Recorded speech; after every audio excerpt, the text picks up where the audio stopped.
This year marks the 10-year anniversary of my first full year living in a big city and working for a large corporate entity. But more importantly, it marks a decade since I became part of the machine. By April 2012, I had successfully transformed myself from one walking cliché into another. From the cynical, anti-establishment student/musician to the suited and booted American Express brandishing Patrick Bateman wannabe. Looking back now, I find it significant on several levels that I chose this character to emulate.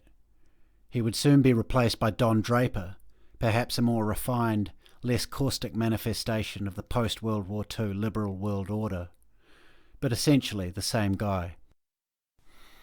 Whilst most interesting about my emulation of Bateman, as portrayed by Christian Bale in the 2000 film adaptation of Bret Easton Ellis's 1991 novel American Psycho, is that I had felt drawn to the Patrick Bateman character since the movie's release, 11 years before I ever sat in a boardroom and compared my new business cards to those of my colleagues. Yes, we did actually do that. Cringe, I know. So I sustained the attraction all the way through my anti-establishment punk rock and hip-hop student years. This suggests to me that while I was raging against the machine, deep down, I wanted desperately to be part of it. I maintained this affinity with our culture's most lurid depiction of corporate nihilism through a subsequent reading of the novel itself, and then a rereading.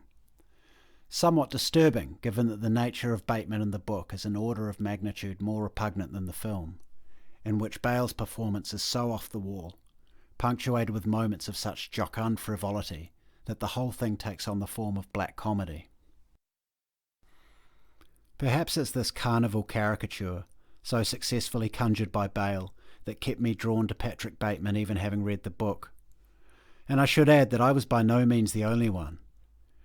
Many others, perhaps even a whole generation of young graduates, including close associates of mine, also fashioned their own versions of the ab-crunching, coke-snorting Wall Street wonk.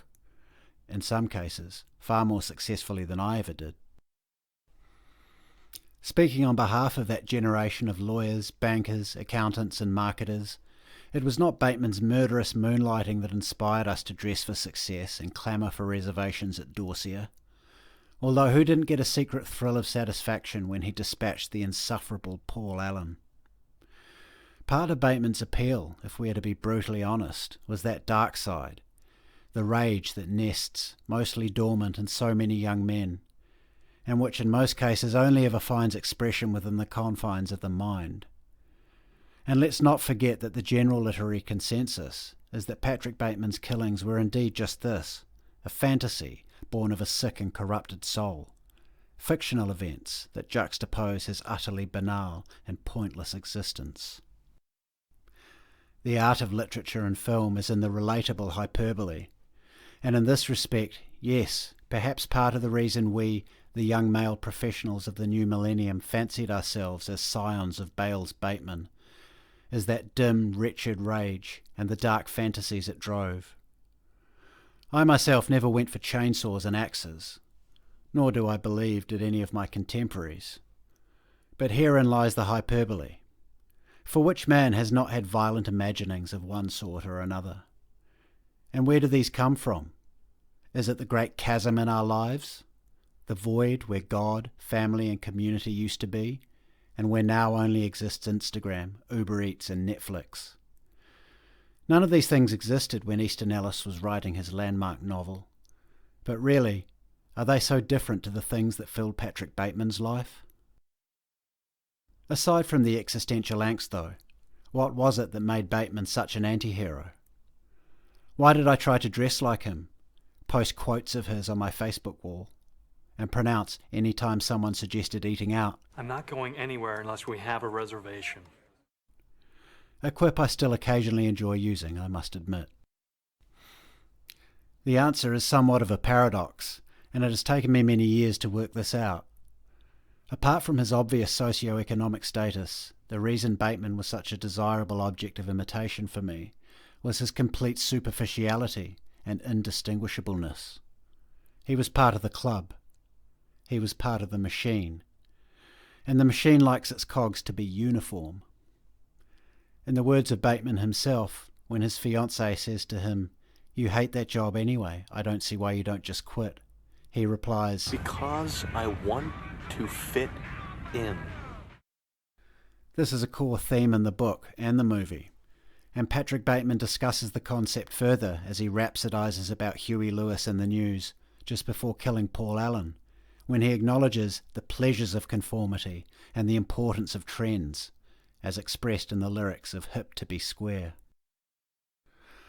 I rejected my traditional middle-class upbringing in my late teens and bummed around smoking weed and making angry music for 10 years because I had tapped into that rage element of our modern existential crisis. And I acted out in the best tradition of Johnny Rotten and Sid Vicious.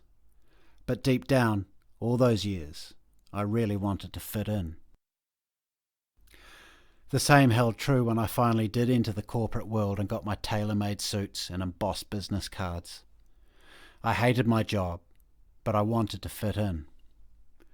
The job was the necessary penance which furnished the oysters and Moet, the $55 haircuts and the trips to Europe, the strip clubs and drugs, the patent leather gloves and the camel hair coat, the martinis and the endless brunches, lunches and dinners.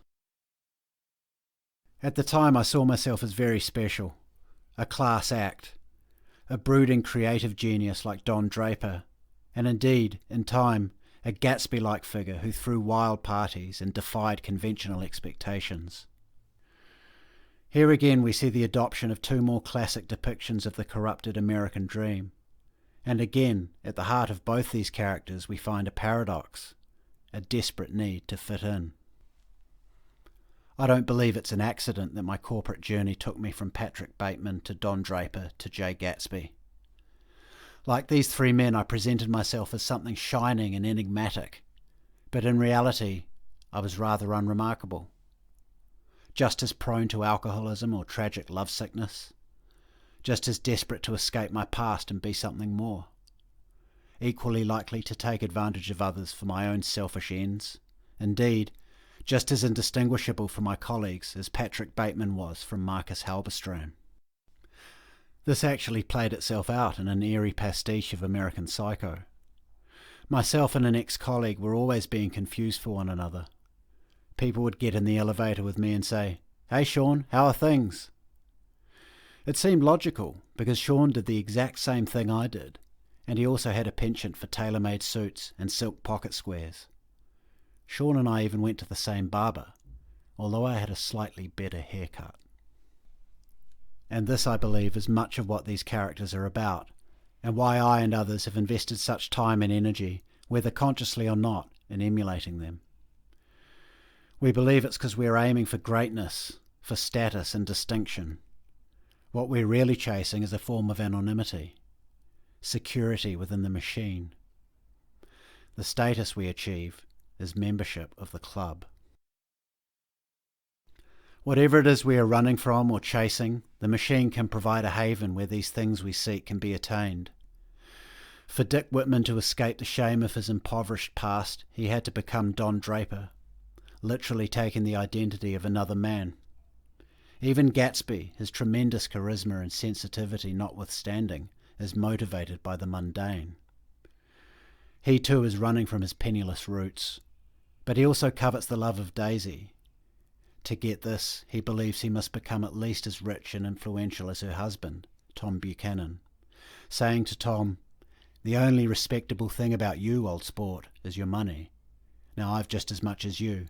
That means we're equal." What happens to Draper and Gatsby at the end of their respective pantomimes? They are forgotten and replaced. Having acquired Don's advertising agency, the McCann executives expressed disappointment at his long unexplained absence, but business continues happily without him. And after being shot by Wilson, no one attends Gatsby's funeral. The machine granted them their wishes, but it did not bring them peace or immortality. And what of Patrick Bateman? As far as I can tell, he sought meaning. This he finds in the machine. It gives him what he thinks he needs, and his gross consumerism is an enduring symbol of the worst aspects of our culture. But in the end, like Draper and Gatsby, there is no catharsis, and he gains no deeper knowledge of himself.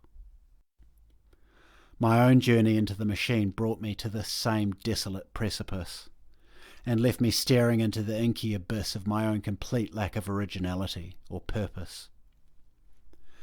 Where does one go from there? Unlike American Psycho and Mad Men, there's no neat little closing scene. Our stories go on.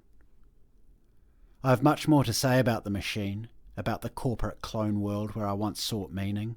Suffice to say for now that the big lesson I learned is that the machine can give you many things, but it cannot make you you.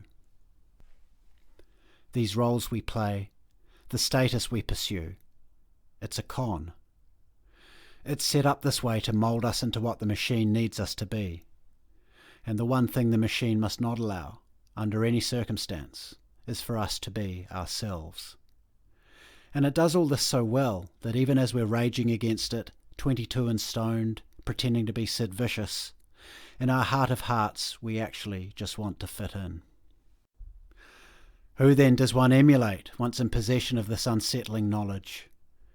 The answer is obvious, and not at all profound. It brings us in fact to the tritest of cliches, to be oneself. I still own my tailor-made suits and my patent leather gloves, and I still work for the machine, albeit from home now, so I don't often wear my suits these days. But when I do, I try to wear them simply because it's nice to look smart from time to time, and not because I'm trying to be Patrick Bateman or Don Draper. Who am I trying to be? Who am I going to be now? Well, to quote Forrest Gump, "Aren't I going to be me?" This is the hard part, and the machine can't give it to me. But as I speak these final words, making sense of the problem I've been trying to pick apart, I feel that elusive essence, that thing which is entirely and unabashedly me. In Dead Poets Society, teacher John Keating, played by the late great Robin Williams, quotes this Walt Whitman poem to his students. O me, O life of the questions of these recurring, of the endless trains of the faithless, of cities filled with the foolish, what good amid these, O me, O life? Answer, that you are here, that life exists and identity, that the powerful play goes on and you may contribute a verse. Keating repeats the final line and looks around at the boys and says, "What will your verse be?" Thanks for listening. Please subscribe to my Substack at jjdawson.substack.com. And if you'd like to keep in touch, please follow me on Twitter at RealJJDawson. You can also follow me on Gab, Getter and Minds.